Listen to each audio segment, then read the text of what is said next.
Yo, yo, yo.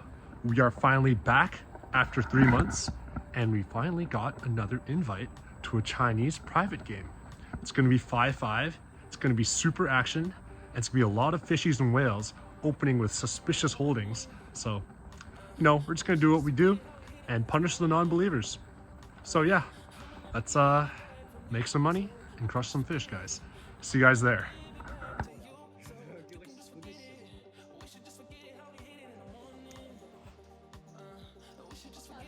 Let's go, guys. We're in the first hand of the session, and we wake up with pocket jacks under the gun. This is a premium, so we have to raise it up to $25. Normally in early position, we'd go for a smaller raise size, but in this particular game, I think a 5x raise is good. Apparently it's not good enough. We've got 4 callers in the low jack, button, small blind, and big blind. We're 5 ways to the flop in middle position, which comes 3, 9, 8, 2 hearts. Small blind and big blind check, it's on me. We have an overpair, and we can't let them see another card for free. In these multi-way pots, it's good to go small. We go for a quarter pot bet of 35. The low jack folds, button folds, small blind folds, and it gets to the big blind, who raises to $90. It's a pretty wet board. He has a super wide range calling from the big blind, and there's a small chance he could be destroying us with a made 2 pair like some 8-9 combinations or even a set. But there's still some flush draws and straight draws that I could still be ahead of. We're in position, and I think that this 2.8x raise isn't enough to make me want to fold yet. We make the call. The turn comes the Queen of Hearts, the flush comes in, and villain checks. We do have the Jack of Hearts blocker, so we could go for a bluff here, but we also have showdown value, so I just check back and make it to the river. River's the Ace of Spades, horrible card for our hand. We're no longer beating a lot of hands that were good on the turn, and villain leads out for a big bet of $335. There isn't a lot of hands that we beat that would be able to take this line. I think a lot of bluffs would give up, especially on this river ace that's good for our range as a pre-flop aggressor. If the villain is capable of making this disgusting bluff in this spot, then he deserves it. In live poker, I think that these river spots are highly underbluffed, and sometimes you just have to give the respect where it's due. And we make the fold. We lose a quick $305 pot to start off the session. Let's hope we bounce back. Next hand, we pick up King Queen of Clubs in the low jack. There's an under the gun +2 open to 40, and we have a strong hand. I don't like to play multi-way. We 3-bet to 120 to isolate. It folds around to the small blind, who then cold calls our 3-bet to 120. Pretty strange. Maybe he has some sort of middle pocket pair or middling suited connector that he doesn't want to 4-bet with, but still want to see the flop. The original raiser folds, and now we're heads up to the flop in position, which comes Ace 10-7 rainbow. Our opponent checks, and as a 3-better, this dry, disconnected ace high board is really good for us. We're going to make our standard 33% c-bet to $90. Our opponent doesn't like his cards, he folds, and we win a nice little pot to get back to even. Immediately in the next hand, we get dealt the pocket rockets in under the gun +2. Let's fucking go. We open to 50, and the hijack decides to not respect our early position open. She 3-bets us to 175. It folds around back to me, and we decide to do some acting. We think a little bit, pretend like there's a hard decision to make, as if we're scared of this Mickey Mouse 3-bet, before we make a big 2.5x 4-bet to 425 for value. Actually, it's not that big. She's not happy, she tanks and wonders what I could possibly have, and I'm praying that she has a premium to ship it all in. She only has around 800 behind, but she doesn't have that premium. She throws away her cards, and we win another pot to be up 150. Let's go, guys. Around 20 minutes later, we pick up pocket 9s in the big blind. There's an under the gun limper for 5, and an early position raise to 20, and the low jack 3-bets to 75. The cutoff calls, button calls, and I don't usually cold call 3-bets, but I think this is a great spot to call behind and hopefully bink a 9 on the flop. I love to go set mining. We're going to call for 75. Finally, the under the gun limper calls, and we're 5 ways to the flop, out of the position, which comes Ace, Queen, 10, rainbow. We didn't hit our 9, we basically have nothing, we check.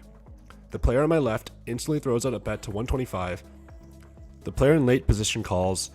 I don't feel like torching another 125 to maybe see a 9 on the turn. I'm just going to fold and move on to the next hand. 20 minutes later, we wake up with pocket 10s in the low jack. There's an under the gun open at 35 and under the gun +2 calls. It's on us. I know in the spot, it's completely fine to just call behind, but I'm not trying to play multi-way, so we decide to 3-bet to 130 to isolate. It folds back to the player and under the gun, who decides to punish us for not respecting his early position open. He 4-bets to 325. It's another $200 to potentially win a pot of 700. We're getting 1 to 3.5 on a call, and we only need around 30% equity for it to be profitable. Pocket 10s have around 36% equity against even the tightest of 4-bets that only contain queens plus and ace king. So it's a profitable call, we make it. The flop comes 5-8-9, 2 clubs. My opponent checks. I would have expected him to make a continuation bet here with all of his aces, kings, and queens. I sense weakness, we bet 250. Apparently I was wrong. He snap raises us all in for the rest of my $750 stack that we have behind. I'm in the blender. I'm thinking, this guy's a capable opponent who could be doing this as a bluff. There's around 20 combinations of ace king, ace queen, ace 5 suited that we're ahead of, and 12 combinations of aces, kings, queens that would completely destroy us. It's only another $750 to win a potential $2,300 pot. I think we might have odds to call. I didn't come here to fold. I reluctantly put in the rest of my stack, and to my sheer and utter demise, he destroys my world and shows pocket kings. I'm in shambles. We decide to run it once, and the turn comes a 6. We pick up the straight draw, and we get a new out. Maybe we can hit a 7 or a 10 on the river. I'm praying. We don't. We get stacked, and now we have to suffer being down $1,000 the first hour of the session. We add on for another $1,000, and after 20 minutes, we wake up with pocket kings in the button. There's an under the gun +2 open to 35, and low jack calls, and the cutoff 3-bets to 100. This is a dream spot, ton of action. We have a monster, so we raise it up to 360 for value. It gets to the big blind, who then cold all ins for her $900 stack. It folds around to me. I'm scared. This is one of the first hands I've seen her play, and she cold all ins. There's a chance that this could be aces, and we're in horrible shape. But to me, folding kings pre-flop just feels like such a nit move. There isn't much we can do here besides just put it in and pray, so we just decide to call. She flips over her cards, and she shows ace king offsuit. We're in great shape. We show her our monster. We have her absolutely crushed. It's not over yet though. We still need to dodge an ace. There's still a chance we could get completely coolered and be down over $2,000 an hour into our session. We need to pray that we hold. The dealer shows the run out. It comes 6-4-7-7-3. We dodge the ace. We win a cool $1,800 to be unstuck for the session. It feels like a huge weight has been lifted off our shoulders. It always feels good to see a large stack of chips being pushed your way. Let's continue the run good and hope we play well for the rest of the session. 25 minutes later, we pick up another premium. We've got ace king offsuit in the big blind. Under the gun and under the gun +1 limp for $5, and the cutoff decides to open to 25. The small blind likes his cards. He 3-bets to 75. It's on us. There's a lot of players who could potentially call behind. The spot is a mandatory 4-bet if I don't want to play multi-way. I decide to go for a 4x raise to 300. The under the gun player folds, and the under the gun +1 limper decides not to limp raise, but to limp cold call our 4-bet, putting him all in for $170 effective. Everyone else gets out of the way. We're heads up, flipping for about 390 total. The flop comes out, king 4-6, 2 hearts. We smash the flop. It's incredibly unlikely that we're beat with our top pair, top kicker, especially when we have the ace of hearts. I'm feeling good. The turn comes an 8 of clubs, bringing a flush draw on the board. The river comes another 4, which also completes the flush draw. I'm not worried. I table my hand, expecting a large pile of chips to come my way, and he shows us the bad news. He banked the board pairing 4 to suck out on us with ace 4 offsuit. We had him completely dominated the entire way, but at least it was only $180. Like, fuck it. We've been card dead for almost an hour until yet again we pick up ace king and under the gun +1. This is a beautiful hand. We raise it up to $35. The low jack wants to play. He calls. It folds around to the button. He doesn't want to see us go multi-way. He decides to raise it up to $225. It's on us now. We have a monster. We're always going to be forward betting here against the button. We raise it back up to $500. He's a non-believer. The button calls. We're heads up to the flop in position, which comes ace 2 for all clubs. This board is about the best it can get for us. We've got top pair, top kicker, and with the king of clubs, we're drawing to the nut flush.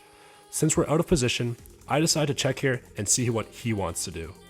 The button then asks me for a count. We've got around $1,500 behind, and my opponent decides to go all in. This is a dream spot for me. God has finally rewarded me for all of my praying, and this is my chance to finally double up my stack with the best board I could have gotten in the spot. We make the snap call. The turn comes the innocuous 6 of hearts. It shouldn't have changed anything. And finally, the river is the 10 of spades. It's a bit more of a scary card. We're no longer repeating pocket 10s, but what can you do? I open up my hand, and let's fucking go. We're good. We double up again, turning our once $2,000 stack into $4,000. It feels great to be on the winning side of poker again, especially when we can make the most out of our premiums. After winning that gigantic hand and having close to 4,200 in our stack, we wake up in the cutoff with the worst hand in the game. There's an under the gun straddle to 10, under the gun +1 calls, and the hijack calls.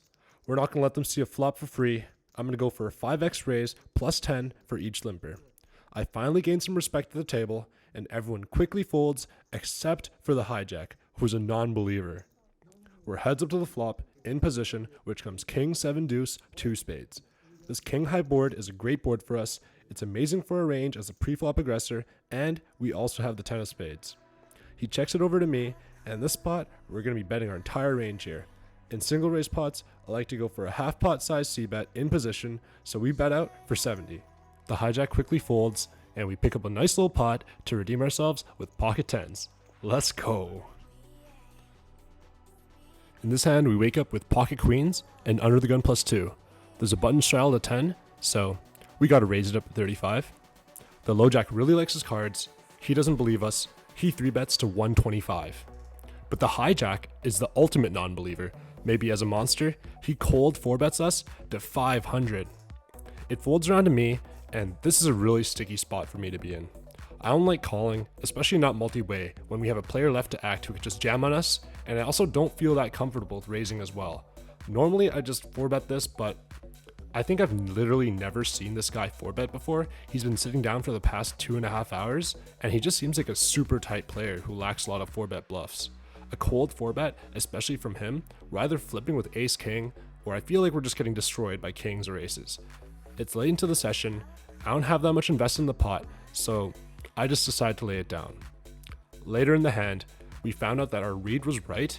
He did have aces, but we would have rivered a set to take down the massive pot. But great fold, great session. Let's go, guys. Okay, guys, last hand of the session, let's fucking go. We're in the button with ace-9 of diamonds, and there's a cutoff open to 30. I think I can just call here, but the cutoff is my friend Hansen. He opens really wide with a lot of suspicious hands. I'm going to be a bad friend, punish him, and 3-bet to 100. Only he calls. We're heads up to the flop in position, which comes ace-7-7 rainbow, bink. We hit the ace, and he checks it to me. I'm worried that he has a 7, given to that he's a type to call 3-bets very light, so I'm just going to make a small c-bet to 75. He calls, and we get to the turn, which comes a 7 of diamonds, giving us the full house. Let's fucking go. Honestly, I'm not really concerned that he has a 7. There's only 4 7s in the deck, and 3 of them are already on the board. It's pretty unlikely that he has it, but I don't know. We're just gonna make a small bet to 125 to see where we're at, and he check raises us to 275. It's a scary raise, but we're way too strong to fold to such a small check raise, and we're still beating a lot of his range. It's just a singular 7 that we're losing to. We call. River's the 10 of spades, doesn't really change anything, and Hansen leads out for a ridiculously, suspiciously small value bet for $180 into this multi-$100 pot. This is the easiest call of my life, so I flip over my cards and rake in the money. Let's go.